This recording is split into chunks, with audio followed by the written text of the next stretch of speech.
किए जगत गुरु तत्वदर्शी संत रामपाल जी महाराज के मंगल प्रवचन। तो पुण्यात्माओं, ये भूल सत्संग से मिटती है कि जो सदग्रंथ हम मानते हैं वो किसी व्यक्ति विशेष के बोले हुए नहीं है। जैसे वेदों और गीता और पुराणों को हम अज्ञानतावश ये मानते हैं कि वेद व्यास जी ने बोले और लिखे हैं। लिखे तो वेद व्यास जी ने हैं, लेकिन उनके बोलने वाली अन्य शक्ति है। जैसे पवित्र चारों वेद और पवित्र श्रीमद् भगवत गीता, ये परमात्मा का दिया हुआ ज्ञान है, किसी व्यक्ति विशेष का बोला हुआ नहीं है। 18 पुराण क्या है? ये ऋषि महर्षियों का अपना अनुभव है। उन्होंने जैसा वेदों को गीता को समझा और जैसा उनका अनुभव हुआ, तो जो ज्ञान वेदों और गीता जी में है, यदि उनसे पुराणों का ज्ञान मेल नहीं खाता है तो वो यथार्थ ज्ञान नहीं है।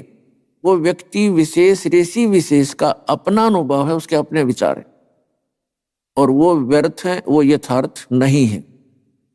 यथार्थ का तात्पर्य यहां भिन्न हो जाता है। एक तो यथार्थ ये है कि वो जो भक्ति विधि है पुराणों में, यदि वे वेदों से नहीं मिलती है तो वो यथार्थ नहीं है। और जो उसमें कथाएं हैं, उसने ऐसा किया, उसने ऐसा किया, वो राजा ऐसा था, ये यथार्थ है। तो कहने का भाव यह है कि जैसे कुरान शरीफ है, ये किसी व्यक्ति विशेष की बोली हुई नहीं है, ये भी भगवान का दिया हुआ इतिहास है, ज्ञान है। जिस भगवान ने गीता का ज्ञान दिया, उसी ने कुरान शरीफ का ज्ञान दिया। कहने का भाव ये है कि जो ये कहते हैं कि संत जो ज्ञान देते हैं उनके अनुयायियों के लिए वही यथार्थ होता है। उस संत के ज्ञान को हमने इन सदग्रंथों से भी मेल करना पड़ेगा। यदि इन सदग्रंथों से उस संत का ज्ञान मेल खाता है तो वो ज्ञान यथार्थ है। जैसे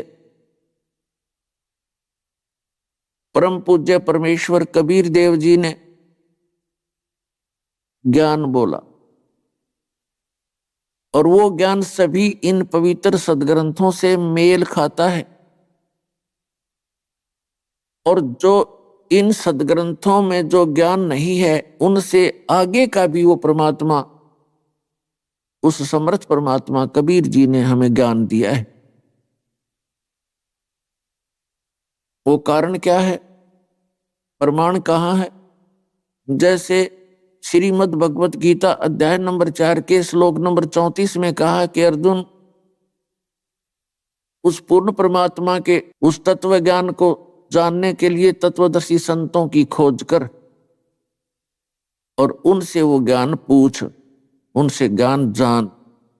इसी प्रकार यजुर्वेद अध्याय नंबर 40 के श्लोक नंबर 10 में कहा कि कोई तो परमात्मा को संभवात यानी जन्म लेकर आने वाला कहता है, उत्पन्न होता है श्री राम और श्री कृष्ण के रूप में, और कुछ असंभवात कहते हैं, अर्थात वो कभी जन्म नहीं लेता।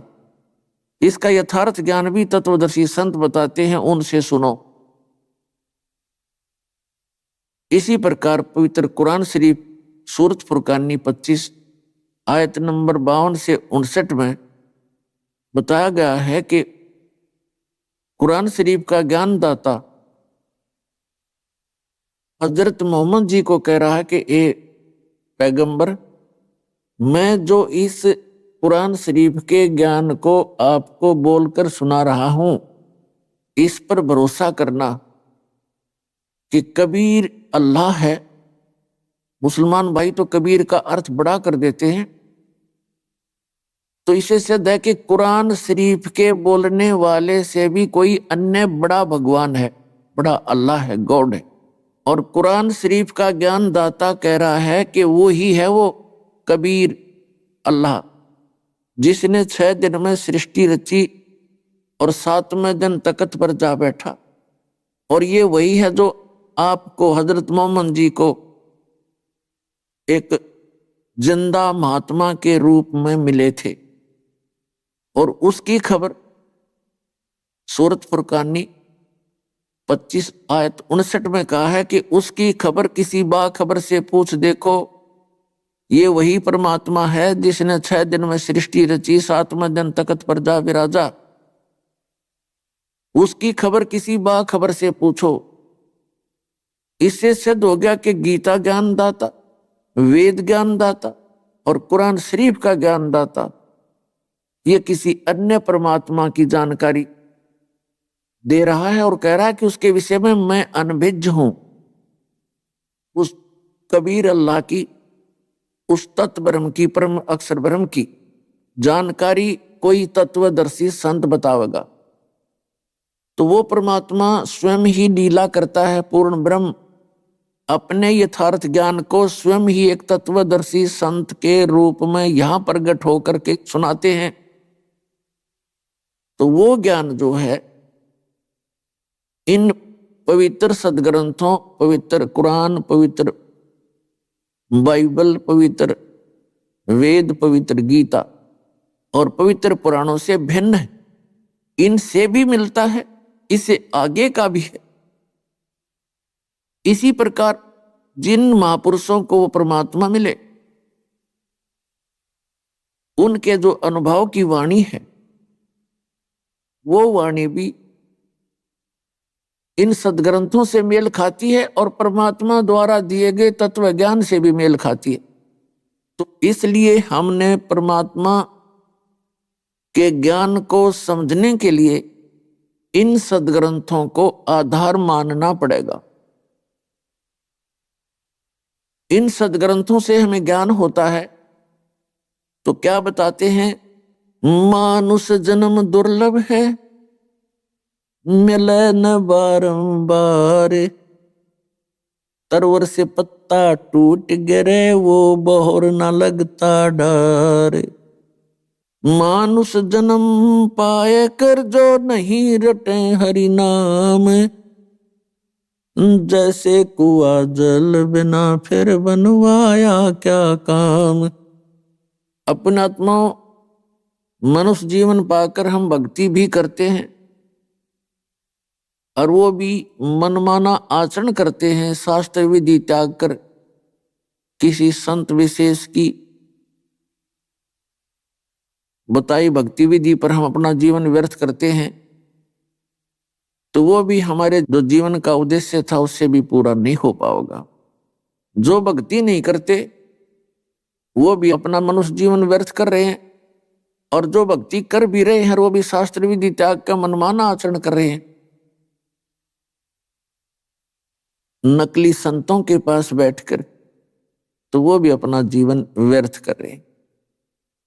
दास का उद्देश्य है कि सभी सदग्रंथों से सच्चाई को निकालकर भगत समाज के सामने प्रस्तुत करूं ताकि आप अपनी दिशा को ठीक कर सकें। तो उसके लिए हमने कोई आधार बनाना पड़ता है। तो हमारे इस दास के सत्संगों का आधार रहेगा पवित्र 4 वेद, पवित्र 18 पुराण, पवित्र श्रीमद् भगवत गीता और अन्य जो सदग्रंथ हैं, और पवित्र कुरान, पवित्र बाइबल, पवित्र गुरु ग्रंथ साहिब। तो इन सदग्रंथों के अंदर जो ज्ञान है वो हमारे मनुष्य जीवन का यानी भगत समाज का एक सिलेबस है, एक पाठ्यक्रम है। और पाठ्यक्रम के अंदर एक विद्यार्थी का सारा जो लिखा हुआ होता है कि उसने केवल उस पाठ्यक्रम के अनुसार ही अपना रिमेम्बर करना है, उसको याद करना है। और जो टीचर सिलेबस से हटकर ज्ञान सुनाते हैं वो दंत कथा है, लोक वेद है, उससे जीवन नाश हो जाएगा।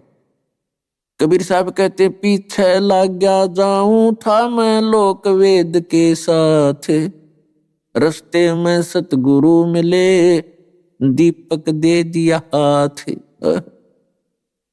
कबीर साहब कहते हैं कि पीछे लग गया जाऊं था, अपने आप पर ही उदाहरण देते हैं भगवान हमें समझाने के लिए। यदि किसी को सीधा कोई टोक दे, कह दे कि आपकी भक्ति विधि गलत है, ठीक नहीं है, वो सिर हो जा, लड़ पड़े। हम ऐसी बुद्धि के हो गए, ऐसा स्वभाव बिगड़ गया हमारा, हम भगत होते हुए भी और मारने काटने को तैयार हो जाते। यदि आप जी को कोई ये कह रहा है कि आपका नोट नकली है, यदि आपका नोट असली है, तो उसके कहने से वो नकली डुप्लीकेट नहीं हो सकता, तो दुख किस बात का। और यदि किसी ने आपके नोट को नकली कहा है और आप असमंजस में पड़ते हो, तो उसकी जांच करवा ले, इतनी सी बात। तो उसमें लड़ने और झगड़ने की क्या बात है। वो तो दुष्ट लोग झगड़ा करते हैं, जैसे कोई डुप्लीकेट माल बेच रहा हो और उसको उसके विषय में कोई किसी ग्राहक को बता दे कि उस दुकान पर डुप्लीकेट माल बिके भाई, तो वो लड़ने के लिए आता उस बताने वाले के लिए कि तूने क्यों मेरी पोल खोल दी। तो वो दुष्ट इंसान होता है, उसका उद्देश्य जनता को ठगना ही होता है। तो पुण्यात्माओं, दास जो ज्ञान दे रहा है, आप जी को सतर्क कर रहा है कि इन दुकानों पर नकली माल बिक रहा है। अध्यात्म वो कौन कौन से हैं? ये राधा स्वामी पंथ, जय गुरुदेव पंथ, धन धन सतगुरु, सच्चा सौदा, सिरसा और जगमाल वाली वाला पंथ, और जितने भी ये निरंकारी पंथ और ये आसाराम का पंथ, सुधांशु का पंथ, और ये कृपाल और ये कुमार स्वामी, जितने भी हैं, ये सारा डुप्लीकेट माल बेच रहे हैं और तुमको ठग रहे हैं। दास ढोल के डंके पे कह रहा है और ना जवाब दो सामने आके, इसमें लड़न की क्या बात है।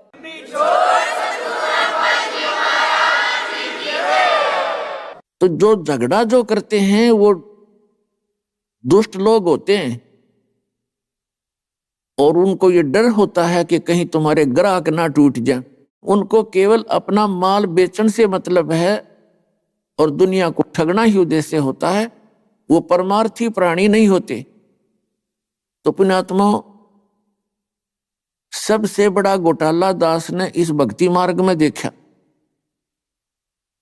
इसमें कितना कोई ठिकाना ही नहीं, किसी प्राणी का, किसी संत का कोई आधार नहीं, जिस कारण से आप जी का जो जीवन है उन नकली संतों के पास व्यर्थ हो रहा है।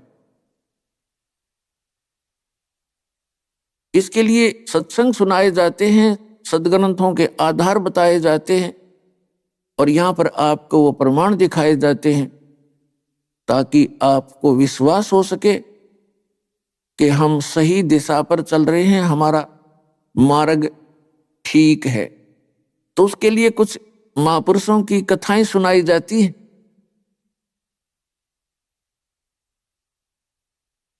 और ये प्रमाणित किया जाता है कि इन महापुरुषों ने भी यही साधनाएं की और वो पहले आपकी तरह ही आरूढ़ थे। आप जिस साधना को वर्तमान में कर रहे हैं और वो संत, वो पुण्यात्मा पहले आपकी तरह ही दृढ़ होकर उस गलत दिशा में सफर कर रहे थे और परमेश्वर ने स्वयं आकर के उन पुण्यात्माओं को ठीक दिशा दी, क्योंकि परमात्मा के बिना कोई भी प्राणी इस पृथ्वी पर यथार्थ ज्ञान नहीं बता सकता, क्योंकि उसको अपने जन्म का पता नहीं कब हुआ था। और ही बताते हैं कि तेरा जन्म उस दिन हुआ था, तो वो यथार्थ ज्ञान कैसे दे सकता है? यथार्थ ज्ञान परमात्मा देता है। वेद प्रमाण करते हैं, ऋग्वेद मंडल नंबर 9 और सूक्त नंबर 1 मंत्र नंबर 8 और 9 में प्रमाण है कि वो परमात्मा पूर्ण ब्रह्म, वो 3 प्रकार के शरीर से हम सभी प्राणियों का धारण पोषण करता है, संभाल करता है, केयर टेक करता है। एक रूप में वो परमात्मा सचखंड के अंदर, सतलोक के अंदर यानी उस धूलोक के तीसरे भाग में, उस धूलोक का अर्थ होता तेजो में स्थान, लोक माने पृथ्वी, स्थान जैसे पृथ्वी लोक, तो लोक का अर्थ होता स्थान। तो ये वहां एक सतलोक स्थान है, उसके तीसरे पोर्शन में यानी सबसे ऊपर के पोर्शन में वो परमात्मा एक बहुत बड़े गुम्बज के अंदर विराजमान है। वहां उनके मनुष्य दृश्य है, सिंहासन पर विराजमान है, सिर पर छत्र है, मुकुट है, और उस परमात्मा के एक रोम को कितनी रोशनी है, करोड़ सूर्य मिला दे करोड़ चंद्रमा तो भी परमात्मा के एक रोम की रोशनी यानी प्रकाश अधिक है। दूसरी सतिथि में वो परमात्मा आते हैं प्रत्येक युग में, एक किसी सरोवर के अंदर कमल के फूल के ऊपर वो विराजमान होते हैं, और वहां से कोई निसंतान उनको उठा ले जाते हैं दंपति, फिर वो प्रवेश करते। तो उसमें परमात्मा के प्रवेश की लीला कंवारी गायों से होती है।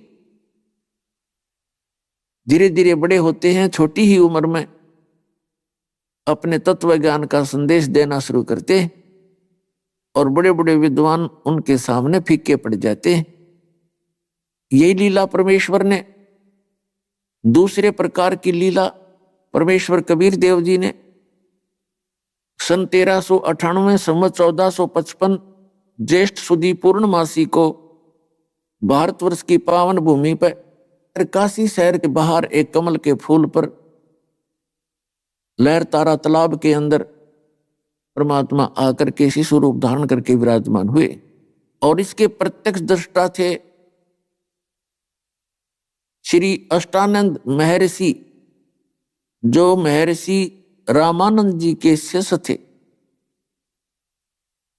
तो कहने का भाव ये है कि उस समय जब परमात्मा आए तो 5 वर्ष की लीला में आयु में, और 104 वर्ष के उस महर्षि रामानंद के छक्के छुड़ा दिए ज्ञान में, और मानना पड़ा उस 104 साल के वृद्ध उस ब्राह्मण पंडित ने, जिसको वेदों का ज्ञाता और पुराणों का ज्ञाता, श्रीमद् भगवत गीता का विद्वान माना जाता था। उसने नतमस्तक होकर कहा कि तुम स्वामी मैं बाल बुद्धि, मेरा कर्म भ्रम भयो नाश, गरीब दास निज ब्रह्म तुम मेरा हो गया दृढ़ विश्वास, कि आपके ज्ञान के सामने तो मैं एक बाल बुद्धि, एक बालक जैसी बुद्धि वाला व्यक्ति हूं। मैं तो अपने आप को महर्षि बनाए बैठा था। हे परमात्मा, तेरे ज्ञान के आगे हमारे ज्ञान का कोई स्थान। और तीसरे प्रकार की वो स्थिति कैसे करते हैं परमात्मा, कभी भी कहीं पर भी, जैसे सतयुग त्रेता द्वापर में उसमें ऋषियों का ज्यादा प्रचलन था, तो परमात्मा ऋषि रूप में प्रकट होकर के ज्ञान दिया करते थे, कभी भी कहीं प्रकट हो जाते थे। और कलयुग के अंदर परमात्मा एक जिंदा महात्मा के रूप में, एक साधु संत के रूप में आकर के प्रकट होते हैं, क्योंकि कलयुग में इन संतों का ही अधिक बोलबाला रहेगा। तो जब वो परमात्मा संत रूप में यहां प्रकट होते हैं तो किसी अच्छी आत्मा को मिलते हैं, पुण्य आत्माओं को मिलते हैं, उनको अपना यथार्थ ज्ञान सुनाते हैं और उस स्थान से परिचित कराते हैं जहां वो परमात्मा कबीर जी स्वयं रहते हैं, और वहां से फिर उनको वापस छोड़कर जाते हैं। फिर वो महापुरुष उन आंखों देखा परमात्मा के उस निज स्थान सतलोक सचखंड का वो वर्णन करते हैं। तो वो प्रमाण इन वेदों और गीता से भी मिलता है, पुराणों से भी मेल खाता है। तो उन महापुरुषों का, जो परमात्मा से परिचित जो महापुरुष हुए हैं, उनका ज्ञान प्रत्येक ग्रंथ से मेल खाता है।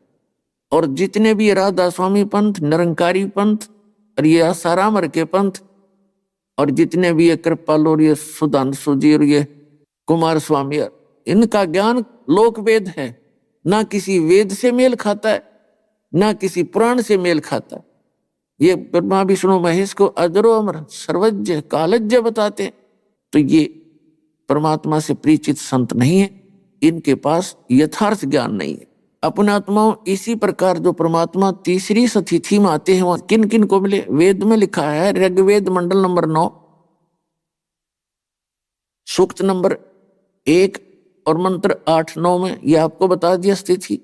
ऋग्वेद मंडल नंबर 9 सूक्त नंबर 82 के मंत्र 1, 2, 3 में, ऋग्वेद मंडल नंबर 9 सूक्त 86 के मंत्र 26 और 27 में, ऋग्वेद मंडल नंबर 9 सूक्त 20 मंत्र 1 में, ऋग्वेद मंडल नंबर 9 सूक्त 96 यानी 96 के मंत्र 16 से लेकर 20 में, ऋग्वेद मंडल नंबर 9 सूक्त 94 के मंत्र 1 में, ऋग्वेद मंडल नंबर 9 सूक्त 95 के मंत्र 2 में, और भी अनेक स्थानों पर ये प्रमाण है। उसमें क्या निष्कर्ष है इन सदग्रंथ का, ऋग्वेद के मंत्रों का, कि वो परमात्मा सतलोक के ध्रुलोक के तीसरे, यानी सतलोक कहो चाहे ध्रुलोक कहो, सतलोक के तीसरे पोर्शन में, तीसरे भाग में, पृष्ठ में ऊपर विराजमान है। राजा के समान सिंहासन पर बैठा है, देखने में राजा के समान है। और वही परमात्मा अपने रूप को हल्का करके, सरल करके, यानी जैसे किसी कक्ष में, कमरे में 3-4 ट्यूब जग रही हो, कोई 1000 की, कोई 500 की, कोई 100 की, उसमें एक 0 वाट का भी बल्ब हो तो सभी ऑफ करके एक 0 वाट का ऑन कर दिया तो पर्याप्त प्रकाश प्राप्त है, उपलब्ध है, उससे ही काम चलेगा उसमें। तो इसी प्रकार परमात्मा अपने अंदर के उस सारे प्रकाश को ऑफ करके और सिंपल एक 0 वाट का, यानी बहुत कम प्रकाश में शरीर से वो नीचे आते हैं। फिर भी अन्य प्राणियों से उनका रूप, उनका चेहरा कुछ भिन्न ही होता है। तो इस प्रकार वो परमात्मा नीचे आते हैं, अच्छी आत्माओं को मिलते हैं। और नीचे आकर मिलने का उनका उद्देश्य क्या होता है कि उस तत्व ज्ञान का उपदेश करते हैं।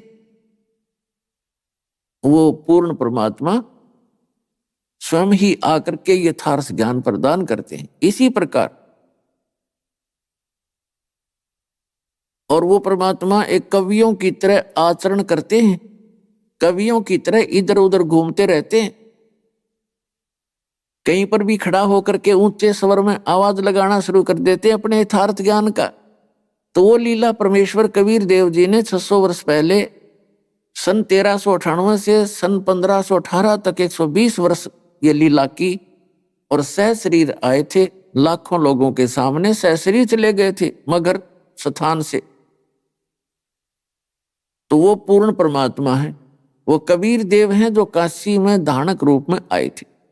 अब जिन महापुरुषों को वो परमात्मा आकर मिले हैं वो क्या क्या लीलाएं की हैं। एक समय परमात्मा कबीर जी संवत 1455 से और संवत 1575 120 वर्ष यहां रहे। उसी दौरान वो परमात्मा जिस उद्देश्य को लेकर आते हैं, अच्छी आत्माओं को मिलते हैं, उनको यथार्थ ज्ञान से परिचित कराते हैं, अपना वो साक्षी तैयार करते हैं। उनमें से एक धर्मदास नाम के बहुत बड़े सेठ थे और परमात्मा की तलाश में, परमात्मा की तड़प में ये पुण्यात्माएं भटकती ही रहती हैं, ये चैन से बैठ नहीं सकती। आदरणीय धर्मदास साहिब जी बहुत बड़े धनी व्यक्ति थे, बहुत ज्यादा पैसा था उनके पास और इतना धन था कि उस नगरी के, उस क्षेत्र का जो नरेश था, किंग था, राजा था, प्राकृतिक आपदाएं कभी आ जाती, जैसे सूखा पड़ जाता या कोई फ्लड आ जाता और क्षेत्र में घनी हानि हो जाती, तो धर्मदास के पूर्वजों से, धर्मदास के पिताजी से और धर्मदास जी से वित्तीय सहायता लिया करता था। वो इतने सेठ थे और इतना धन होते हुए, इतना सुख संपन्न होते हुए, जो प्राणी परमात्मा को खोज रहा है तो वो बहुत ही पुण्यकर्मी है। पिछले जन्मों के उनके पुण्यों का कोई अंत नहीं। इसी प्रकार के ये महापुरुष थे। श्री धर्मदास जी बांधवगढ़ वाले, मध्य प्रदेश के अंदर एक बांधवगढ़ नगर है, वहां रहा करते थे। उन्होंने एक रूपदास नाम के वैष्णु यानी विष्णु जी के पुजारी, उपासक, संत से दीक्षा भी प्राप्त कर रखी थी। तो पुण्यात्माओं, इस उदाहरण से, इस कथा से आपको आपके लगभग सारे जो डाउट हैं, शंका हैं, वो समाधान हो जाएंगे कि गुरु बदलना चाहिए या नहीं चाहिए, और जो साधनाएं आप जी कर रहे हो वो कितनी सत्य है, कितनी असत्य है।